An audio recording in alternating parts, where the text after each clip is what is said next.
దేవుడు తన గురించి తెలియశక్యమైనదేదో అది మన మధ్య వివిధ రూపాలుగా విశదపరిచాడు.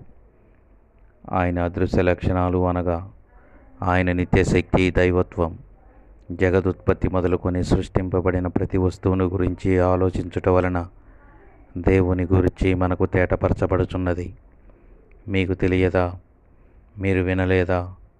మొదటి నుండి ఎవరు మీతో చెప్పలేదా? భూమిని స్థాపించుటను బట్టి మీరు దానిని గ్రహింపలేరా? ఆయన భూమండలం మీద ఆసీనుడై ఉన్నాడు. ఆకాశం నా సింహాసనం, భూమి నా పాదపీఠమని చెప్పుచున్నాడు. ఆకాశ మహాకాశములను తనను పట్టజాలవని సందేశం ఇస్తూ ఉన్నాడు. నీవు ఇతనితో సమానమని మీరు దేవుడిని ఎవరితో సాటి చేయుదురు? ఇంత పెద్ద భూమిని స్థాపించిన వాడు మనలా 6 అడుగులుంటారని మీరు ఎలా భావిస్తున్నారు?